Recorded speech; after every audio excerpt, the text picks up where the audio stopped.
परम आदरणीय श्रोता बंधुओं, सादर नमन।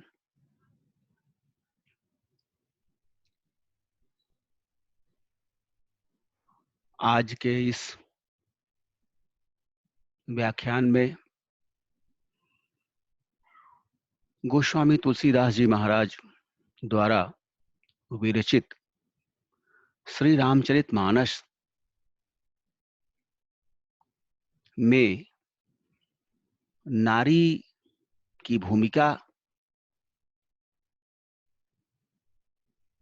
नारी के कर्तव्य, नारी का त्याग, उसकी तपस्या,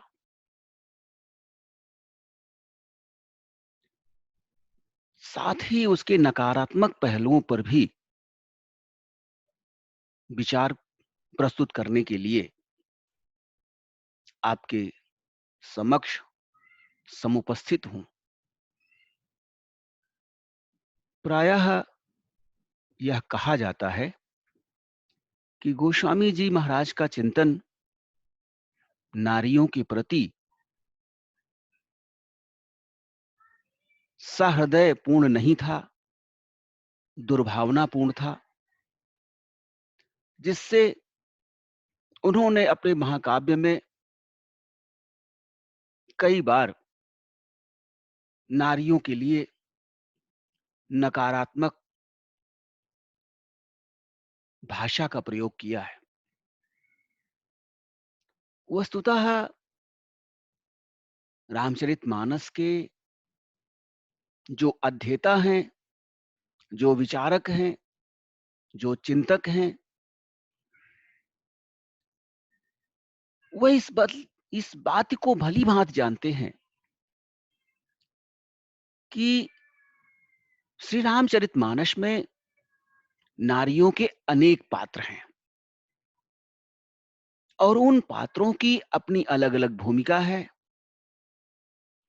उन पात्रों का अपना अलग-अलग स्वभाव है, उन पात्रों का अपना अलग-अलग कृत्य है। यदि हम महाराज दशरथ की तीनों रानियों की बात करें, कौशल्या, कैकेयी और सुमित्रा, इन तीनों का स्वभाव अलग है। कौशल्या जहां दयालुता की प्रतिमूर्ति हैं, वहीं कैकेयी में कहीं न कहीं महत्वाकांक्षा के दर्शन होते हैं। सुमित्रा में सेवा भाव, आदर भाव की प्रचुरता है। इसी प्रकार प्रभु श्री राम की अर्धांगिनी जनक नंदिनी माता सीता का चरित्र समाज के लिए आदर्श है, संपूर्ण ब्रह्मांड के लिए आदर्श है। उनके द्वारा किए गए त्याग, बलिदान, पातिव्रत धर्म का पालन इत्यादि अनेकों ऐसे कृत्य हैं जो मानव समाज को अनंत काल तक प्रेरणा देते रहेंगे। रावण की बहन सुपर्णखा का चरित्र, रावण की पत्नी मंदोदरी का चरित्र इत्यादि अनेक ऐसे पात्र हैं जो अपनी सांस्कृतिक विशेषता के कारण कहीं न कहीं सकारात्मक व नकारात्मक भाव अपने अंतर्मन में समाहित किए हुए हैं। प्रभु श्री राम अवतारी हैं, मर्यादा पुरुषोत्तम हैं और उन्होंने त्रेता युग में दुष्टों का संहार करने के लिए, राक्षसों का समन करने के लिए, इस पृथ्वी को उनके अत्याचारों और अनाचार से अवमुक्ति प्रदान करने हेतु प्रभु श्री राम द्वारा अयोध्या नगरी में महाराज दशरथ के पुत्र के रूप में अवतार ग्रहण करना पड़ा। ऐसा श्रीमद् भागवत गीता में भी कहा गया है कि यदा यदा हि धर्मस्य ग्लानिर्भवति भारत अभ्युत्थानम् अधर्मस्य तदात्मानं सृजाम्यहम् परित्राणाय साधूनां विनाशाय च दुष्कृतां धर्म संस्थापनार्थाय संभवामि युगे युगे। जब जब पृथ्वी पर अत्याचार और अधर्म की अभिवृद्धि होती है, तब तब एक अलौकिक शक्ति जिससे संपूर्ण ब्रह्मांड संचालित है, वो इस पृथ्वी पर आकर उन नकारात्मक प्रवृत्तियों का सर्वनाश करती है और धर्म की स्थापना करती है। यही सदियों से, युगों युगों से होता आ रहा है। मर्यादा पुरुषोत्तम श्री राम मानव रूप में इसी कार्य के लिए इस पृथ्वी से असुरों का समन करने के लिए, उन्हें समूल नष्ट करने के लिए ही अवतार ग्रहण किया है। इसके निमित्त महाराज दशरथ की दूसरी रानी, जो उन्हें सर्वाधिक प्रिय है, कैकेयी,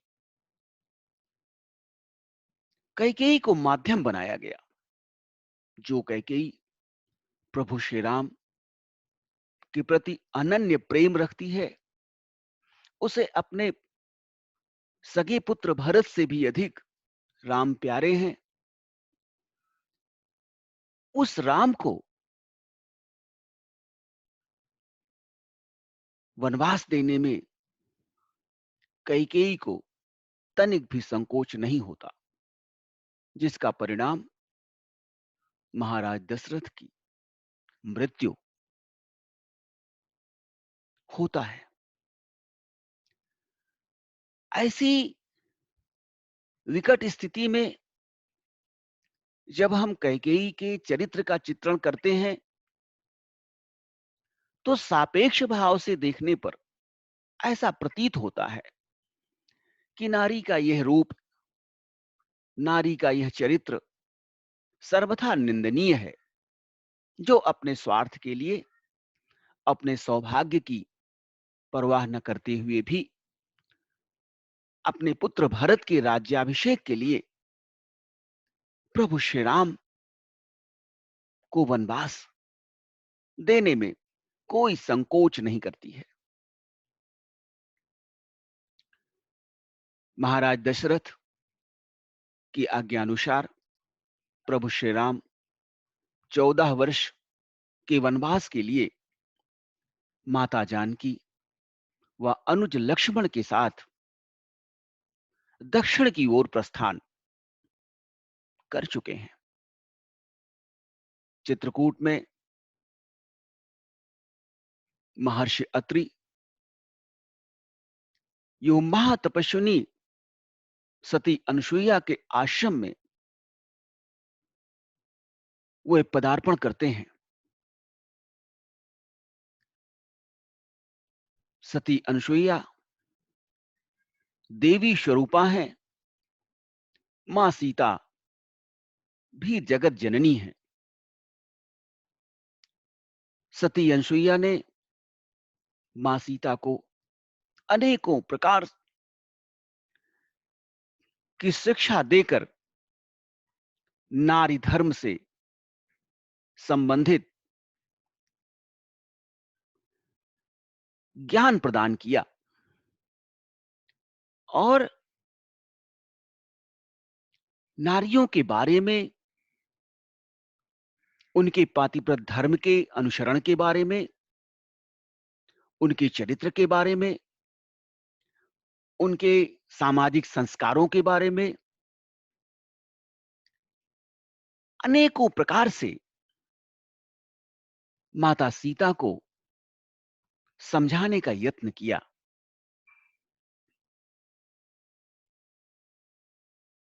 सती अनसुईया अपनी नारी जाति के लिए ही अपवित्र होने की बात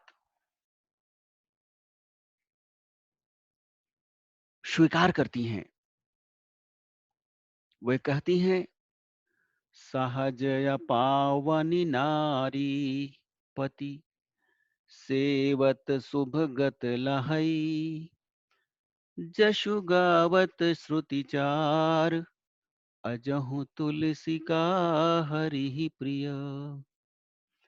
सहज अपावनी नारी पति सेवत शुभ गति लहई। नारी तो सहज ही अपवित्र है, किंतु पति की सेवा करके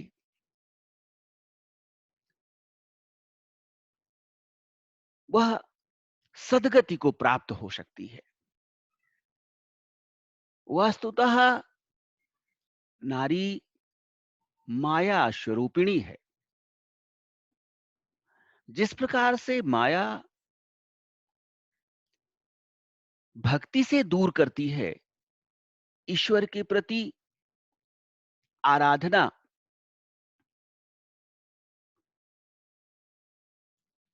करने से रोकती है, ईश्वर की भक्ति में, ईश्वर के प्रति समर्पण में माया सबसे बड़ी बाधक है। चूंकि माया नारी का स्वरूप है, दोनों स्त्री स्वरूपा है, इसलिए माया से नारी की तुलना करके उस माया रूपी नारी को महान तपस्विनी महासती अनसुईया अपवित्र कहती हैं। उनका कथन है कि स्त्री जन्म से ही अपवित्र है, किंतु वह पति की सेवा करके सहज ही सदगति को प्राप्त कर सकती है। अर्थात अपने पतिव्रत धर्म के बल पर कोई भी स्त्री मोक्ष को प्राप्त कर सकती है। अपने पतिव्रत धर्म के बल पर भी आज शालिग्राम भगवान को तुलसी अत्यंत प्रिय है। चारों वेद आज भी उनके गुणों का गान करते हैं। ऋषि पत्नी सती अनसुईया महान नारी हैं।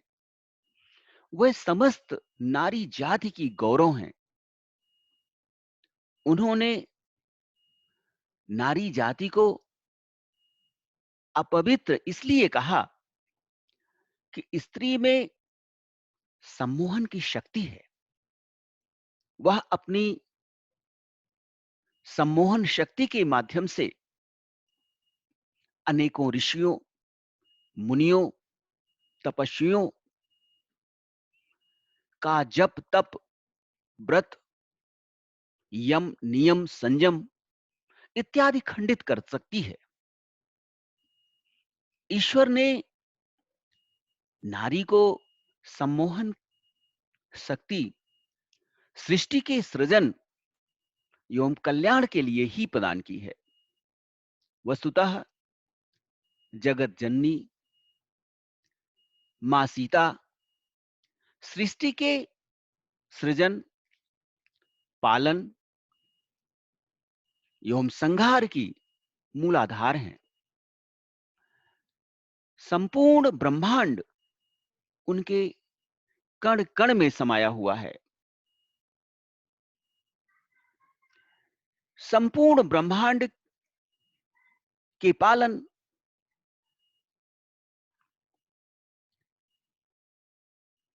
विनाश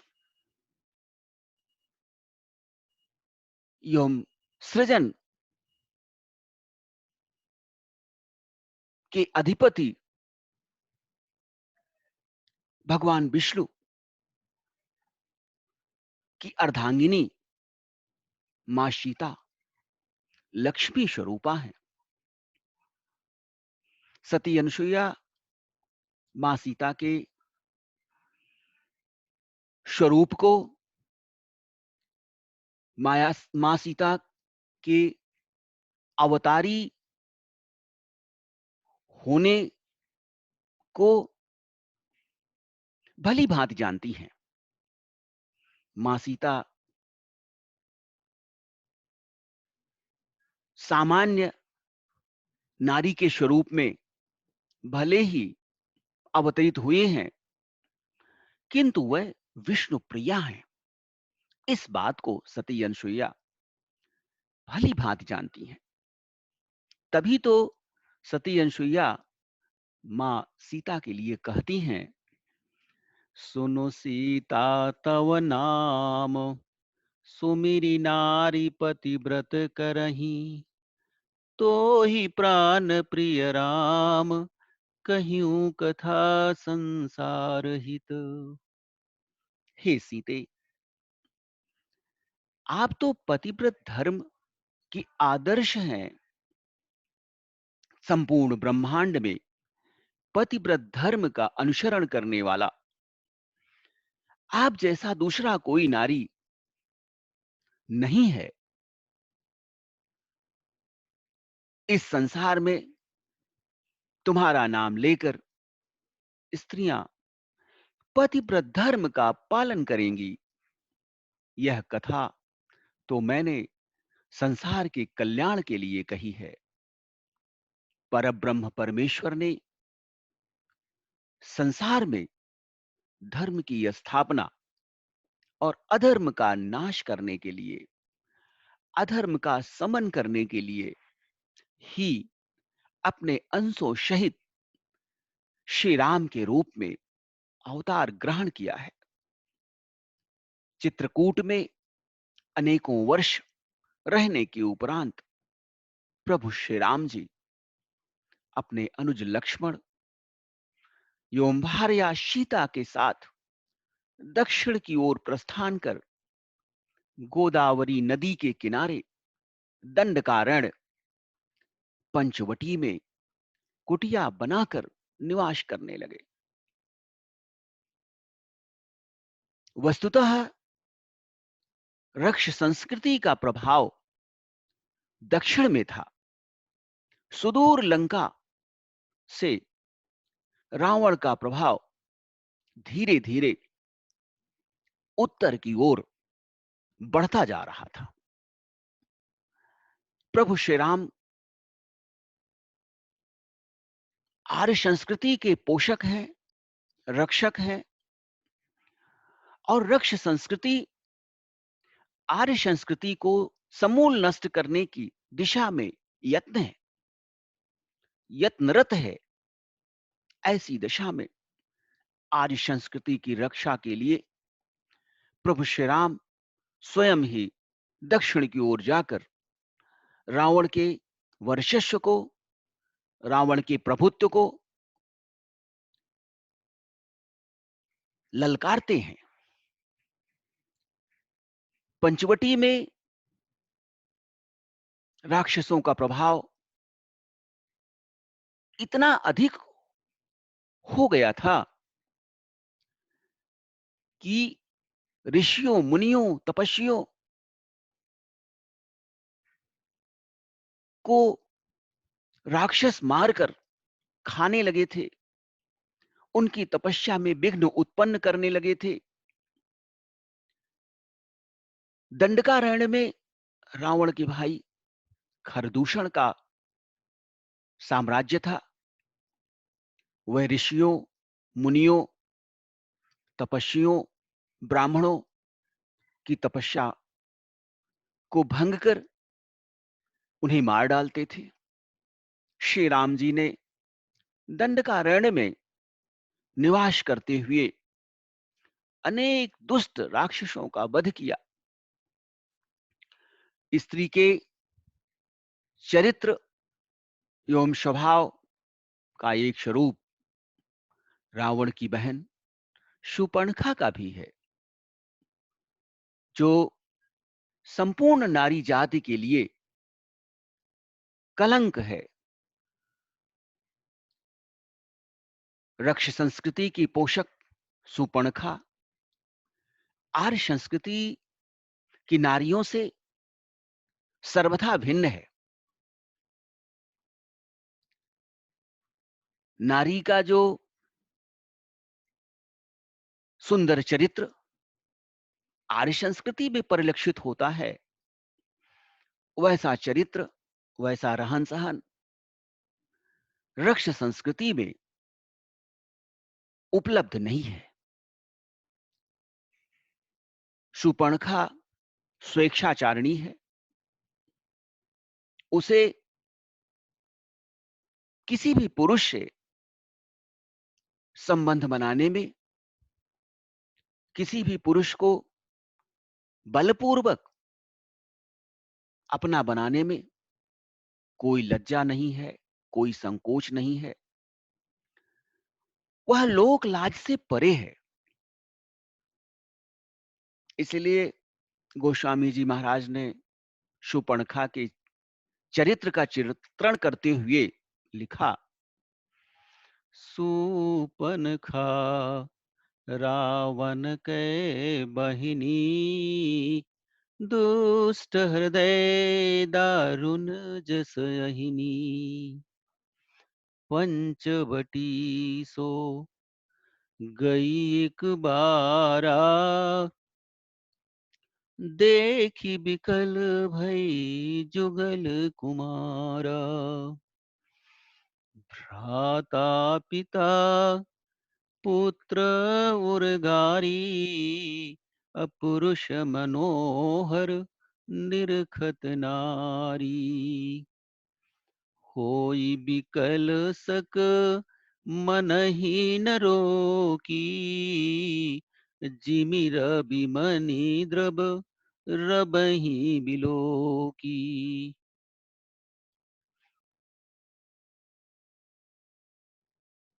गोस्वामी जी महाराज ने शूर्पणखा के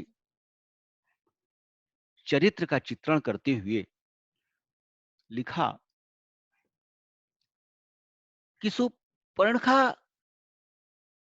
प्रकांड पंडित रावण की बहन है, किंतु वो संस्कार विहीन है। वह रक्ष संस्कृति की पोषक है। रक्ष संस्कृति की मर्यादा के अनुसार आचरण करती है, जो कि आर्य संस्कृति से सर्वथा भिन्न है। वह रावण की बहन है, जो नागिन के समान भयानक एवं दुष्ट हृदय वाली है। एक बार घूमते टहलते हुए वह प्रभु श्री राम जी की कुटिया के समीप पहुंच जाती है। वह चरित्रहीन, दुष्ट और कामांध नारी श्री राम एवं लक्ष्मण को देखकर सहज ही मोहित हो जाती है। काकभूषुंड जी महाराज गरुण जी से कहते हैं, हे गरुण, शूर्पणखा जैसी राक्षसी धर्म, ज्ञान, भावना शून्य, कामांध स्त्री सुंदर पुरुषों को देखकर, चाहे वह भाई हो, चाहे पिता हो, चाहे पुत्र ही क्यों न हो, काम वासना से ग्रसित हो जाती है और वह अपने मन पर, अपने तन पर संयम नहीं रख पाती है। जिस प्रकार से सूर्य कांत मणि सूरज को देखकर पिघल जाती है, वह सूरज के ताप को सहन नहीं कर पाती है, उसी प्रकार दुष्ट हृदया शूर्पणखा के कुत्सित विचार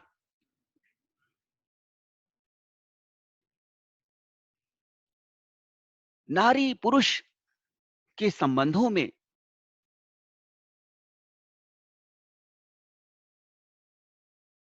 मर्यादा का निरूपण नहीं करते हैं। रिश्तों की मर्यादा का ध्यान उनके हृदय में नहीं रहता है।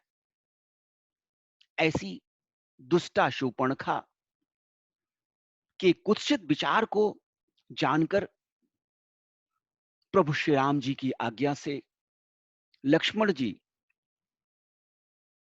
उस बेशर्म की नाक कान काट लेते हैं।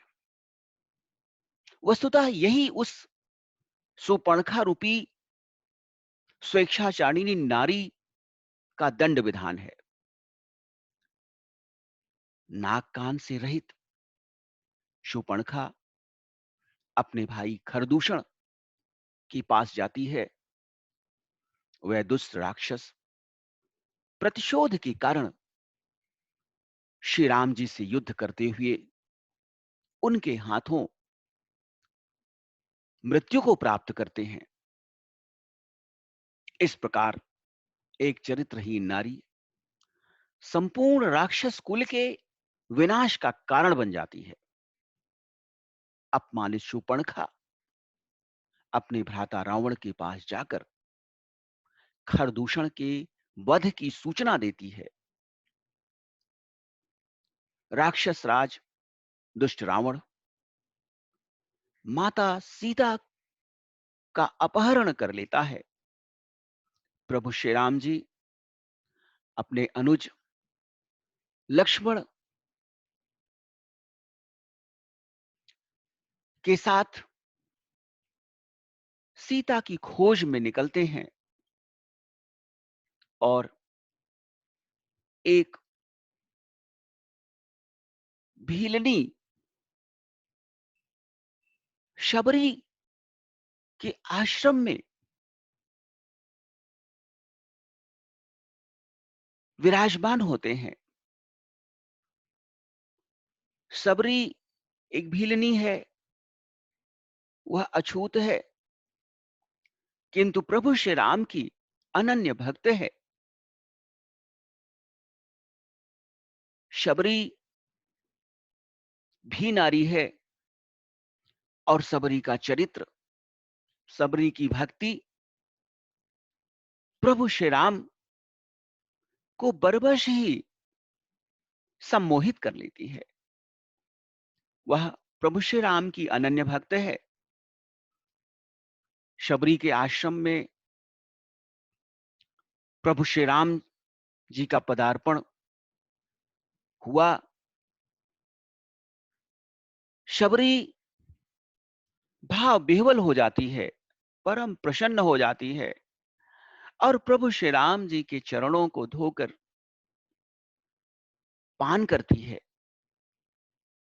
उनके अनुज लक्ष्मण जी के भी पांव धोकर उन्हें कंदमूल फल बेर इत्यादि खाने को देती है। वह शबरी भक्ति की प्रतिमूर्ति है। प्रभु श्री राम को समर्पित करने के पूर्व वह बेरों को चखकर कि मीठे हैं अथवा खट्टे हैं, इस तथ्य की परीक्षा करके प्रभु श्री राम को बेर खाने को देती है। और धन्य है प्रभु श्री राम जिन्होंने उस परम अपवित्र सबरी के जूठे बेर को खाकर यह सिद्ध कर दिया कि वह भक्तों के बस में है। प्रभु के भक्त ही सर्वस्व हैं, भक्त ही ईश्वर की शक्ति हैं। सबरी का प्रेम, उसकी भक्ति एवं उसका सेवा भाव देखकर प्रभु श्री राम अत्यंत प्रसन्न होते हैं और वह शबरी की भक्ति की प्रशंसा करते हैं। किंतु सबरी प्रभु श्री राम की भक्त है, अनन्य भक्त है, उपासक है।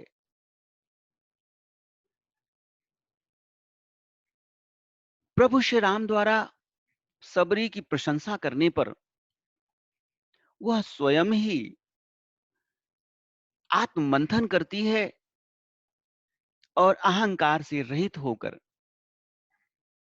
कहती है, अधम ते अधम, अधमयति नारी, तिन महमय मति मंदय घारी। कह रघुपति सुनु भामिनी बाता, मानौ एक भगति करनाता। सबरी स्वयं ही नारी को अधम कहती है, अपवित्र कहती है और स्वयं अपने आप को कहती है। प्रभु श्री राम जी की प्रशंसा करने पर वह कहती है कि हे प्रभु, नारी तो अधम है, अधम से भी अधम है, किंतु उनमें मैं मंद बुद्धि हूं, अछूत हूं, जो पापिष्ट हूं। वस्तुतः नारी की जो सम्मोहन शक्ति है, भक्ति से दूर करने की जो प्रवृत्ति है, माया रूपिणी है। इसीलिए उसे अपवित्र माना गया,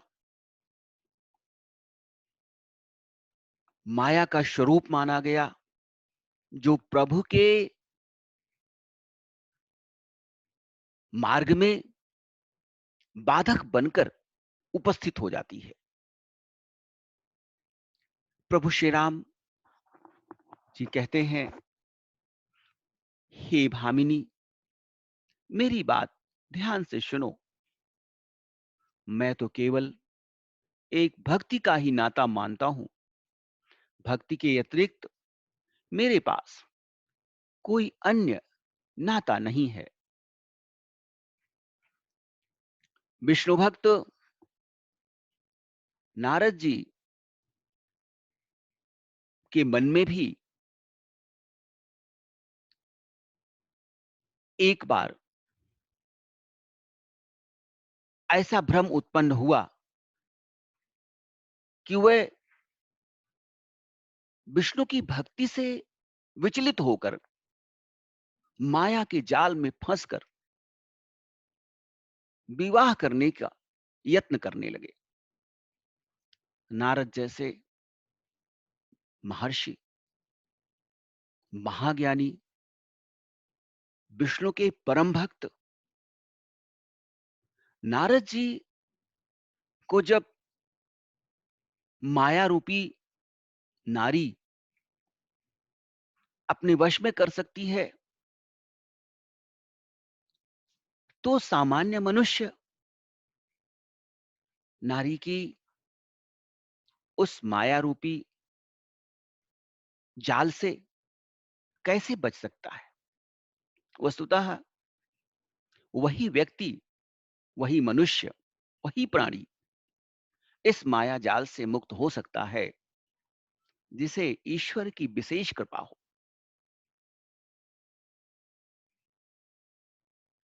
विष्णु भक्त नारद जी स्वयं ही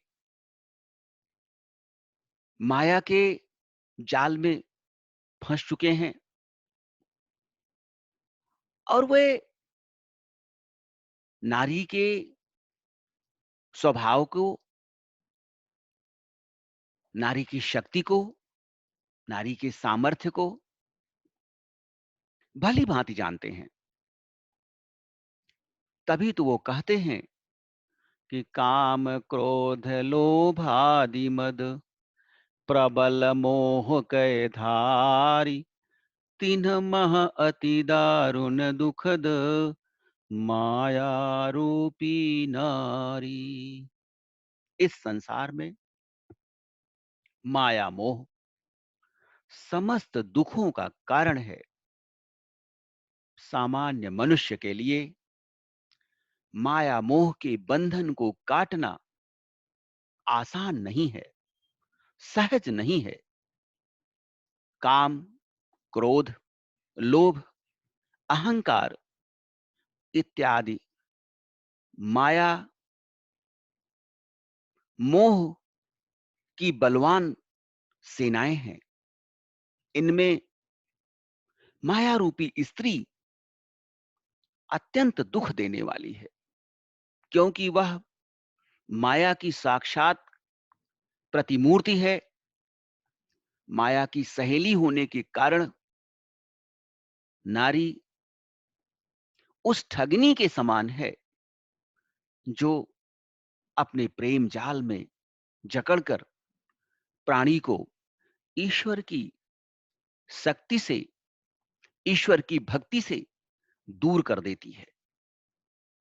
वस्तुतः माया और भक्ति दोनों ईश्वर की सहचरी हैं, किंतु स्त्री स्वभाव होने के कारण दोनों एक दूसरे के प्रति ईर्ष्या एवं बैर भाव रखती हैं। आपस में सौतिया डाह रखने के कारण भक्ति एवं माया एक साथ नहीं रह सकती। इसी कारण से स्त्री को माया स्वरूपिणी मानते हुए गोस्वामी जी महाराज ने धर्म कर्म में बाधक माना। त्याग, तपस्या, भक्ति में नारी का मोह, उसकी माया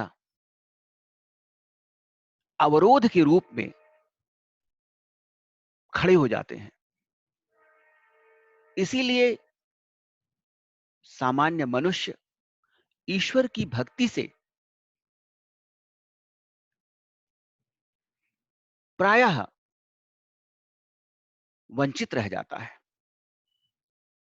गोस्वामी जी महाराज के चिंतन में नारियों के प्रति किसी भी प्रकार की दुर्भावना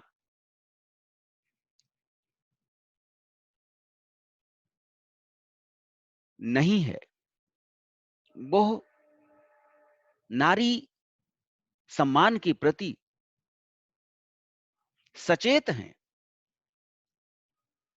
नारी को देवी स्वरूपा मानते हैं।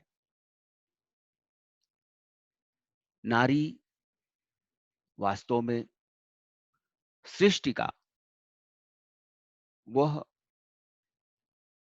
अनमोल रत्न है जिसके अभाव में सृष्टि का संचालन, सृष्टि का विकास संभव ही नहीं है। नारी ज्ञान की देवी है, साक्षात सरस्वती स्वरूपा है, लक्ष्मी स्वरूपा है और मां पार्वती के समान है। नारी का त्याग, उसकी तपस्या, उसका बलिदान, उसका समर्पण अतुल्य है। शक्ति की साक्षात प्रतिमूर्ति देवी स्वरूपा दुर्गा का अवतार भी नारी ही है। नारी को किसी भी रूप में अशक्त, कमजोर और अबला समझने वाले लोग मूर्ख हैं, अज्ञानी हैं। वास्तव में नारी की सहन शक्ति, उसकी सहनशीलता, उसका संयम, उसका धैर्य और मर्यादा इत्यादि ऐसे कारक हैं जिनके कारण नारी प्रतिशोध के स्वभाव से वंचित है। उस पर होने वाले अनेकों अत्याचार, उत्पीड़न, अपमान सह करके भी वह प्रतिकार नहीं कर पाती है। समाज में, परिवार में उसे अनेकों प्रकार की यंत्रणाएं झेलनी पड़ती हैं। अनेकों प्रकार के विकृत चिंतन का उसे सामना करना पड़ता है, किंतु वह धैर्य की प्रतिमूर्ति नारी सब कुछ सहन करते हुए भी परिवार के प्रति, समाज के प्रति व राष्ट्र के प्रति समर्पित है। जीवन का लक्ष्य यदि वास्तव में किसी से सीखने की आवश्यकता है तो वह स्त्री है। इस संसार में स्त्रियों का आदर, उनका सम्मान, उनके प्रति प्रेम पूर्ण आचरण की महती आवश्यकता है। स्त्री पुरुष की सहगामिनी है, सहभागिनी है, अर्धांगिनी है। किसी भी प्रकार से पुरुष स्त्री से श्रेष्ठ नहीं है, किंतु दुर्भाग्यवश उत्तर भारतीय समाज में आज भी पुरुष अपनी झूठी श्रेष्ठता का दावा करने में पीछे नहीं रहता है। आज भी वह स्त्री को दूसरे दर्जे का प्राणी मानता है। ऐसा केवल उसकी विकृत मानसिकता के कारण है। वास्तव में पुरुष नारी के स्वभाव को, नारी के चरित्र को, उसके त्याग, उसके बलिदान, उसकी तपस्या को, समर्पण भाव को आज तक स्वीकार नहीं कर सका है। और पुरुषों का जो अहंकार है, उस अहंकार के कारण वो अपने को श्रेष्ठ मानने का दावा करता रहता है। जिस दिन यह अहंकार रूपी अंधकार उसके अंतर मन से विलीन हो जाएगा, गायब हो जाएगा और उसे नारी के वास्तविक स्वरूप का साक्षात्कार हो जाएगा, उस दिन वह नारी को वह सम्मान जिसकी वह पात्र है प्रदान करने में स्वतः ही अग्रणी होगा। आज कि परिवेश में अनेक देशों में नारियां अपने अधिकारों के लिए संघर्ष कर रही हैं। यह स्थिति संपूर्ण विश्व के लिए शर्मनाक है। नारी और पुरुष दोनों प्रकृति व पुरुष के समान है, जिसमें प्रकृति नारी स्वरूपा है और पुरुष ब्रह्म स्वरूप है। यह संपूर्ण संसार जिसका संचालन किसी अव्यक्त सत्ता द्वारा किया जा रहा है, उसकी दृष्टि में इस सृष्टि का संपूर्ण प्राणी समान है।